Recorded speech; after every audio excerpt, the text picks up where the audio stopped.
तो वहाँ जो प्रतिभा है जिस मिट्टी में, हमारे यहाँ आईपीएस, आईएएस और डॉक्टर, इंजीनियर, प्रोफेसर्स का वो जो मिट्टी है उसमें सेम मिट्टी यहाँ के छत्तीसगढ़ की मिट्टी में सुगंध में है। जी जी। यहाँ भी प्रतिभा की कमी नहीं है, सिर्फ खोज निकालना है, उसको एनवायरनमेंट पैदा करना है जी।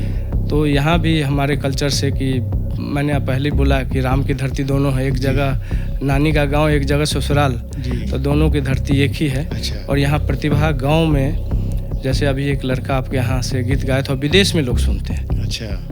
जो लड़का जो कौन सा गीत गाया था मुझे याद नहीं है, लेकिन बस्तर बालक ने जो मुख्यमंत्री ने सम्मानित भी किया और बहुत सारा नाम का, वो विदेश में लोग उस धुन पर गाना बजा रहे हैं। हाँ, बचपन का प्यार।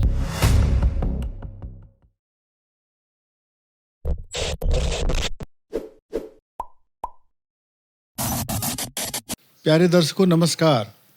सिब्बल फाउंडेशन के टॉक नाउ के स्टूडियो में आज हमारे बीच हैं समाज सेवी भाई सुबोध मंडल जी। मैं सुबोध मंडल जी का हार्दिक स्वागत करता हूं। बहुत बहुत धन्यवाद सर। सुबोध मंडल जी मूलतः बिहार के रहने वाले हैं और बहुत ही साधारण परिस्थिति में आपने अपनी शिक्षा दीक्षा पूरी की और वहां से समाज सेवा का ऐसा उनके भीतर जुनून हुआ कि गरीब बच्चों को पढ़ाना और फिर वहाँ से उनको कापी किताबें उपलब्ध कराना। तो बिहार के बहुत पिछड़े क्षेत्रों में आपने गरीब बच्चों की सेवा की। तो मैं सुबोध जी से आग्रह करूँगा कि वो अपने बारे में बताएं कि किस तरह से समाज सेवा की प्रेरणा हुई, कैसा पारिवारिक आपका माहौल था। बहुत बहुत धन्यवाद सर आपका, और मुझे आज यहाँ मौका आपके साथ मिला, इसके लिए भी बहुत बहुत धन्यवाद। और मैं बहुत खुश हूँ जी कि जिस गांव से मैं आता हूँ उस गांव में 0% जो आपराधिक मामले हैं 0%, एक भी आज तक, देश के 75वां साल हो गया, एक भी केस रजिस्टर नहीं है। मैं उस गांव से आया हूँ जी। और उस गांव में आज भी बस पकड़ने के लिए लोगों को 5 किलोमीटर दूर जाना पड़ता है। अच्छा। मैं उस गांव से हूँ जी। और जिस परिवार में जन्म लिए, माताजी पिताजी पढ़े लिखे नहीं थे जी। मैं 2 भाई और एक बहन में बड़ी बहन थी, उसकी शादी हो गई थी। मैं बड़ा भाई हूँ, मेरे से एक छोटा भाई जी। तो इतना आसान नहीं था कि मैं वहाँ पढ़ लिख करके कोई इतना बड़ा, मेरे गांव का भी आज तक एक साधारण गांव है और वहाँ आज तक एसपी कलेक्टर नहीं गया है। ये बिहार का कौन सा गांव होगा? ये मधुबनी जिला का है, जो मधुबनी वर्ल्ड फेमस है जी। उसके लिए, कला के लिए, आर्ट के लिए, पेंटिंग के लिए। मधुबनी पेंटिंग्स वर्ल्ड फेमस है जी। और मधुबनी जिला के अंतर्गत हरलाखी ब्लॉक में मंगरहटा गांव है। अच्छा। वहाँ मेरा जन्म हुआ जी। और जन्म के साथ साथ वहाँ स्कूल भी 5 क्लास तक थी। उसके बाद आप हाई स्कूल 4 किलोमीटर 5 किलोमीटर पर जाते थे। बच्चे की पढ़ने की जनसंख्या बहुत कम थी जी जी। लेकिन हमारे अंदर था कि मैं पढ़ूं, लेकिन पढ़ने के साथ साथ मेरा जो वातावरण था वो अनुकूल नहीं था। अच्छा। कि कोई इतना बड़ा मेरे परिवार में पढ़ा लिखा व्यक्ति नहीं था, कोई रिश्तेदार में नहीं था, अगर था भी तो लोग इतना वैल्यू नहीं करते थे लोग जी जी। तो फिर भी जैसे तैसे करके मेरे पास ऐसी स्थिति थी कि जो 4 लाइन की जो इंग्लिश की कॉपी होती थी वो भी नहीं होती थी। मैं इंग्लिश के कॉपी में हिंदी गणित सब कुछ लिखता था जी जी। ट्यूशन भी नहीं के बराबर के सरकारी स्कूल में पढ़ कर के मैं अपने से, अगर 5वीं में हो तो 4थे तक के बच्चे को मैं पढ़ाता था फ्री ऑफ कॉस्ट में, कभी पैसे नहीं लेता था जी जी। मैं अगर 5वीं में पास कर गया तो 4थे के बच्चे को मैं सारे बुक्स वगैरह दे देते थे और अपने यार दोस्त को भी प्रेरित करता था कि आप अगर 5वीं में चले गए तो 4थे के क्लास आप दे दीजिए उनको। जी जी। बहुत देते थे, बहुत नहीं देते थे, तो हर तरह के लोग हैं। क्लास 6 से मैं सामाजिक जीवन में जुड़ा हूँ। अच्छा। और सामाजिक जीवन में मैंने देखा कि जैसे मैं कष्ट कर रहा हूँ तो मेरे जैसे बहुत परिवार के, चाहे किसी भी जाति के रहने वाले हों, जी जी, जात कोई मायने नहीं रखता जी, ब्राह्मण में भी गरीब है, भूमिहार में भी गरीब है, कास्ट में भी गरीब है जी, हमारे समाज में भी ओबीसी में गरीबी है, एसटी एससी में है, माइनॉरिटी में है गरीबी जी। तो हमारे हिसाब से आज के डेट में भी कि यहाँ 2 ही जात है, अमीरी और गरीबी जी। जो अमीर हो जाते हैं आपके रिश्तेदार, आप उनके घर जाइएगा तो वो अलग वातावरण में आपको रखना चाहते हैं। जी जी। तो मेरा जहाँ तक सिद्धांत है कि रोटी कपड़ा और मकान जो है वो सबको उपलब्ध होना चाहिए। जी जी। कि जमा करने के लिए आप 1000 करोड़ कमा लीजिए तो रुपया मुँह में नहीं रखेंगे, अन्न ही खाना है। जी जी। चावल रोटी ही खाएंगे, दाल ही खाएंगे। तो बहुत सारे लोगों को देखता हूँ, मैं उसमें जाना नहीं चाहता, नहीं टीका टिप्पणी करना चाहता। मेरा जो अनुभव है मैं वो करना चाहता हूँ। जी जी। कि मैं BA साइकोलॉजी ऑनर्स किया और लोगों को प्रेरित करता था वहाँ पे कि पढ़ो, शिक्षा कोई नहीं बांट सकता है। जी, बहुत अच्छा। अगर शिक्षा अगर आपके पास है तो आप जिस स्थान को प्राप्त करना चाहते हैं उस जो आपका लेवल भगवान ने दिया होगा वहाँ तक आप पहुँच सकते हैं। सारा काम तो भगवान भी नहीं पूरा कर सकते, तो हम तो इंसान हैं, हम कहाँ से पूरा करेंगे। तो शुरू से ही मैं समाज में जैसे कोई शादी विवाह है तो उसमें गरीब का बच्चा है तो मैं चाहता था, मेरे पास इतना धन नहीं था लेकिन जो मेरे यार दोस्त पढ़ने लिखने में तेज भी था उसको भी उत्साहित करता था कि उसकी बेटी की शादी हो, समाज का गरीब आदमी है, उसको आप जो मदद कर सकते हैं, कोई ज़बरदस्ती नहीं है, आप पैसे नहीं चाहिए, उसको सामान ही उपलब्ध करा दीजिए। तो इस तरह का कार्यक्रम मैं करता रहता था। पढ़ लिख करके नौकरी के ख्याल से मैं दिल्ली आया। अब दिल्ली में कोई इस तरह का लोग मुझे नहीं था कि मुझे कोई बड़ी ओहदा पर मैं बी ऑनर्स करूँ। करके आया था तो झाड़ू पोछा तो कर नहीं सकता था, खाना बना नहीं सकता, ड्राइवरी कर नहीं सकता था, उस लेवल का कोई रिश्तेदार गांव घर का नहीं था। तो मैं अपने प्रयास से ही फार्मा लाइन में नौकरी मिली मुझे। अच्छा। और वहाँ से भी मैं कि दवाइयों का जो सैंपल मुझे मिलता था कि दूरियाँ लोग बेचता था, मैं वो गरीबों में बांटता था। जो विटामिन से बताता था कि ये खा लीजिए, या डॉक्टर को देता था कि ये गरीब को बांट दीजिए कि हो सकता है दवाई मैं सही गाइड नहीं कर पाऊँ। तो इस तरह से मैं करा। और बाद में कुछ राजनीतिक व्यक्ति से मिलने के कारण मेरी उत्सुकता हुई, लेकिन राजनीतिक साधारण आदमी का काम नहीं है। या तो जिसका बाप दादा बना हो वही राजनीति में आ सकता है। हर एक आदमी को बहुत डिफ़िकल्ट है कि आप ऊपर लेवल तक आ पाएंगे। अच्छा। तो मैं जब थोड़ा दिल्ली में जब फार्मा लाइन में मैंने नौकरी मिला तो मेरा सिद्धांत से शुरू से रहा कि अगर मैं 100 रुपये कमाऊँगा तो 50 रुपये मैं अपने परिवार के लिए रखूँगा और 50 रुपये मैं गरीबों पर खर्चा करूँगा, समाज सेवा में लगाऊँगा।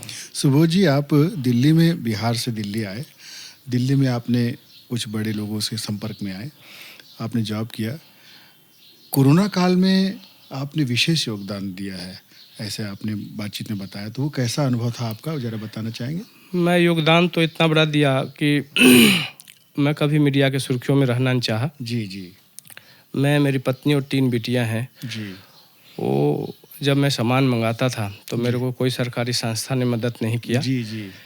किसी एनजीओ के थ्रू उसने लिया। हाँ, मेरे जो पर्सनल कुछ यार दोस्त थे वो जब देखे कि भाई आप अकेले इतना लगे हुए हैं तो मैं उसका अभी तक जो डिपार्टमेंटल स्टोर से किसी से 100 बोरी चावल लिया, 100 बोरी आटा लिया, तो मैं अभी तक मंथली सिस्टम जितना मेरा सिस्टम है मैं अपना पटा रहा हूँ। लेकिन भारत सरकार के डीडी न्यूज़ ने भी दिखाया कि 10 गाड़ी लेकर के मैं झुग्गी झोपड़ी था, वहाँ लोग खाने के लिए तरस रहा था कि कल मैं रात में क्या खाऊंगा। एक शाम खाता था, रात में लोग सो जाता था। तो मैं 20 किलो चावल एक पैकेट में, 10 किलो आटा की बोरी, 2 किलो सरसों का तेल, मास्क, सैनिटाइज़र, ये मैं सक्षम होकर के लगातार मैं 45 दिन बांटा हूँ, जिसके लिए बहुत सारा संस्था इस दौर में सुबोध जी बड़े सख्ती से लोग बच रहे थे लोगों से कि कोरोना हमको ना हो, और भय था लोगों में इस संक्रमण बीमारी का। आप उसमें रिस्क उठा करके घर घर गए और लोगों को अन्नदान किया, उन्हें सहायता दी। तो क्या आपको ऐसा डर वर नहीं लगा कोरोना आपको हो जाएगा, या कोरोना से आप प्रभावित हुए कि नहीं हुए? नहीं, मैं एक बार भी सिंगल कभी प्रभावित नहीं हुआ। अच्छा। और मैं ऐसे लोगों के पास जाता था जिस समय कि बिहार के कुछ भागलपुर के मुस्लिम लोग, रमजान का महीना चल रहा था उस समय। और एक बिल्डिंग में 266 लोग रहता था और मेरे शरीर के किसी भी हिस्से को लोग पूरा जकड़ लिया था। और वहाँ मेरा संदेश था कि भाई रमज़ान का महीना चल रहा है, कोई भी हमारा आदमी, जितना मैं सक्षम हूँ, जितना मेरी जानकारी होती थी, तो कोई रोज़ा करके शाम को रोज़ा खोलने के लिए कोई एक दाना के लिए तरसे नहीं। तो मैं पूरा रोज़े में लोगों को अपील भी किया, लोगों ने किया भी, नहीं भी किया, उस कंट्रोवर्सी में मैं कभी जाता भी नहीं हूँ। लेकिन मैं जो भी उनके खजूर का सिस्टम था तो मैं पूरा, तो दुकान वगैरह बंद थी, कुछ हमारे बाहर के दोस्त यार हैं, उन लोगों से खजूर, उनके आटा, चावल, खीर का सामग्री, दूध का पैकेट मैं देखने का काम किया।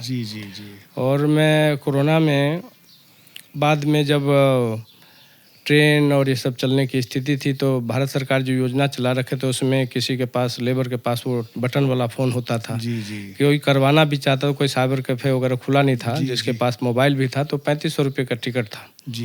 तो उसमें मैं सक्षम नहीं था कि इतने बड़े जनसंख्या में लोगों को मैं कर पाता।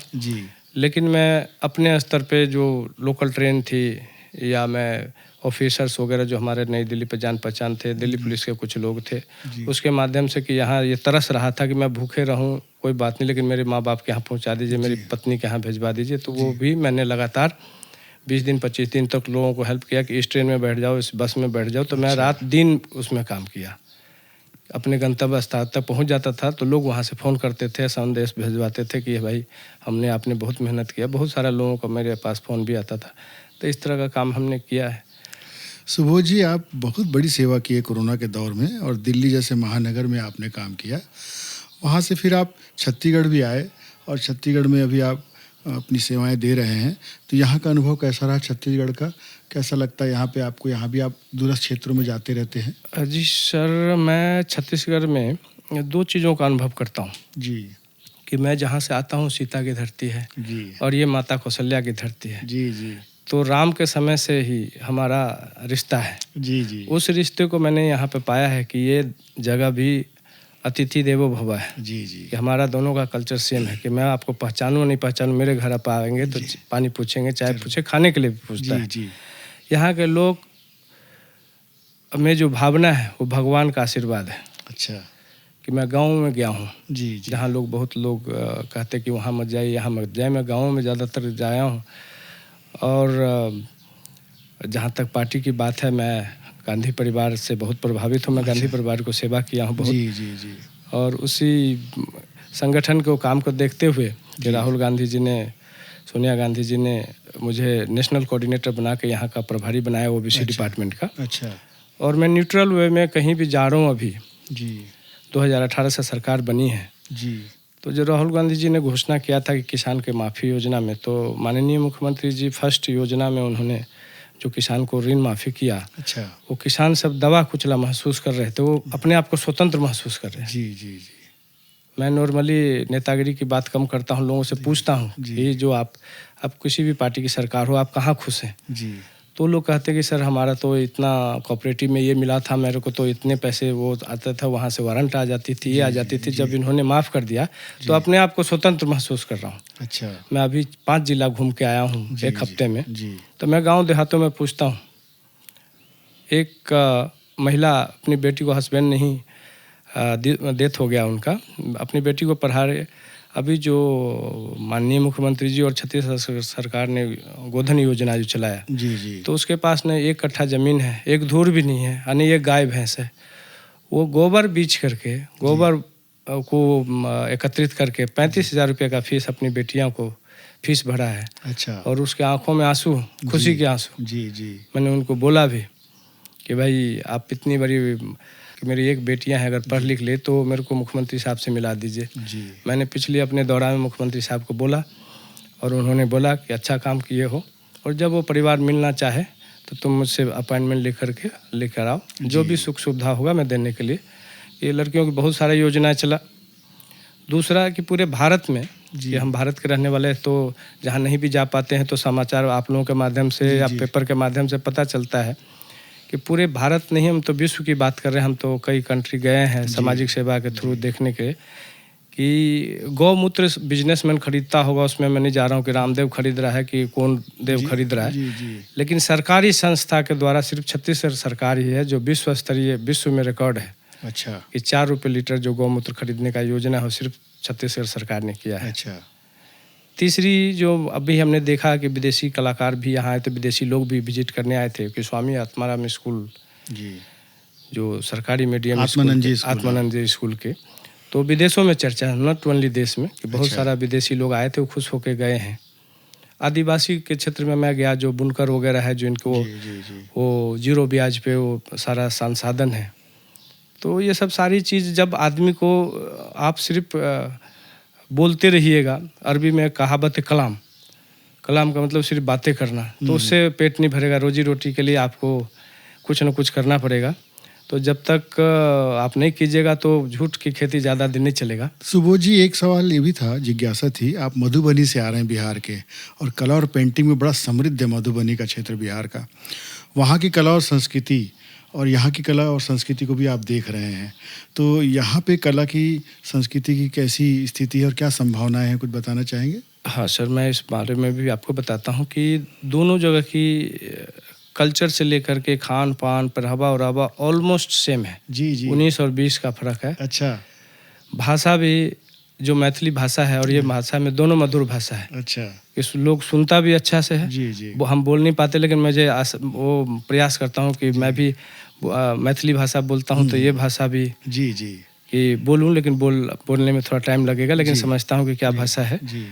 तो वहाँ जो प्रतिभा है जिस मिट्टी में, हमारे यहाँ IPS IAS और डॉक्टर इंजीनियर प्रोफेसर्स का वो जो मिट्टी है, उसमें सेम मिट्टी यहाँ के छत्तीसगढ़ की मिट्टी में सुगंध में है। जी जी। यहाँ भी प्रतिभा की कमी नहीं है, सिर्फ खोज निकालना है, उसको इन्वायरमेंट पैदा करना है। जी। तो यहाँ भी हमारे कल्चर से कि मैंने पहले बोला कि राम की धरती दोनों है, एक जगह नानी का गांव, एक जगह ससुराल, तो दोनों की धरती एक ही है। अच्छा। और यहाँ प्रतिभा गांव में, जैसे अभी एक लड़का आपके यहाँ से गीत गाया था, विदेश में लोग सुनते हैं। अच्छा। जो लड़का जो कौन सा गीत गाया था मुझे याद नहीं है, लेकिन बस्तर के उस बालक ने जो मुख्यमंत्री ने सम्मानित भी किया और बहुत सारा नाम का, वो विदेश में लोग उस धुन पर गाना बजा रहे हैं। हाँ, बचपन का प्यार। तो दोनों जगह जो लोगों का जो प्यार मोहब्बत और सभ्यता देखता हूँ तो दोनों हैं, और लोग यहाँ के दिल के साफ लोग हैं। अच्छा। कि जो आपको कहना होगा कि मैं आपको कोई चीज़ रिक्वेस्ट किया किसी से, वास्तव साहब मुझे ये कर दीजिए, तो आप बोलिएगा कि या तो हाँ ना तो ना। अच्छा। लोग लेफ्ट राइट में जाने वाले लोग नहीं हैं, इसलिए मैं प्रसन्नचित्त हूँ यहाँ से जी। और जहाँ जहाँ मैं अभी कम से कम 30 गांव गया हूँ जी। और 30 गांव में मैं बैठ करके वैसे ही जो गरीब आदमी उसके यहाँ बैठता हूँ, तो उन्हीं के यहाँ चाय पीता हूँ, चाहे हो या नहीं हो, मैं पानी ही गर्म करके दे दो। मैं 5 स्टार वाला आदमी नहीं हूँ, तो मैं उन्हीं के यहाँ खाना पीना पसंद करता हूँ उन्हीं के। तो उनको लगता है कि भाई अपना भी कोई जानकार आ गया, तो बहुत प्रभावित हूँ मैं इससे। एक जुड़ाव पैदा होता है। जी, एक जुड़ाव पैदा हुआ। तो आज हमारे स्टूडियो में आप आए सुबोध जी, बहुत अच्छी जानकारियाँ दी और समाज सेवा में आपका बहुत अविस्मरणीय योगदान रहा कोरोना काल का। तो मित्रों, आज हमारे बीच में सुबोध जी ने बड़ी अच्छी जानकारियाँ दी। आगे हम उनसे और मिलते रहेंगे और उनसे और भी जानकारी लेते रहेंगे।